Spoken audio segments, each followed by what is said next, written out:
بسم اللہ الرحمن الرحیم۔ جس بیماری کے بارے میں ہم سب سے پہلے بات کریں گے وہ ہے اوبیسٹی یا موٹاپا پن۔ ہمارے معاشرے میں اور پوری دنیا میں اوبیسٹی ایک بہت کامن بیماری ہے اور اس کی وجہ سے بہت ساری دیگر بیماریاں جنم لیتی ہیں۔ Sugar, type 2 diabetes, high blood pressure, cholesterol کا زیادہ ہونا، جگر میں چربی ہونا جس کو ہم فیٹی لیور کہتے ہیں، ہارٹ ڈیزیز، سٹروک، گردوں کا فیل ہونا، آپ سمجھیں کہ ان تمام بیماریوں کی جڑ جو ہے وہ اوبیسٹی ہے۔ مثال کے طور پر 80% مریض جن کو شوگر ہوتی ہے یا ٹائپ 2 ڈائبٹیز ہے جو شوگر کی زیادہ کامن قسم ہے، وہ موٹاپے کا شکار ہوتے ہیں۔ تو سب سے پہلے ہم یہ دیکھتے ہیں کہ موٹاپے کو ہم ڈیفائن کیسے کرتے ہیں۔ ایک میجرمنٹ ہے جس کا نام ہے باڈی میس انڈیکس یا BMI، اور یہ آپ آسانی سے ہم سب کیلکولیٹ کر سکتے ہیں۔ یہ آپ گوگل کریں، آپ کو اس کے کیلکولیٹرز مل جائیں گے، آپ اس میں اپنی ہائٹ ڈالیں اور اپنا ویٹ ڈالیں۔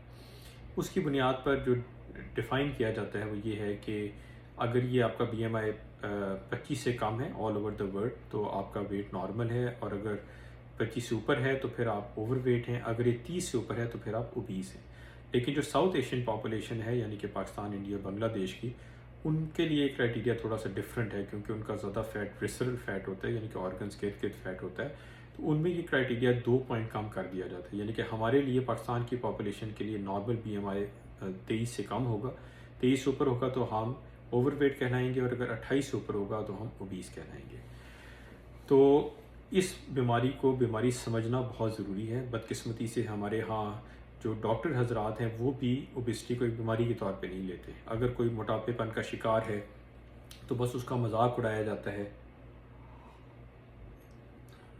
یہ سمجھا جاتا ہے کہ شاید یہ بہت زیادہ کھانا کھاتا ہے یا اپنی فزیکل ایکٹیویٹی نہیں کرتا، تو اس کو صرف یہ کہہ دیا جاتا ہے کہ بس اپنی خوراک پہ توجہ دو اور ایکسرسائز کرو، جو کہ اہم ہے، لیکن اس چیز کو بیماری سمجھ کے ٹریٹ نہ کرنے کی وجہ سے بہت ساری دیگر بیماریاں جو ہیں وہ جنم لیتی ہیں۔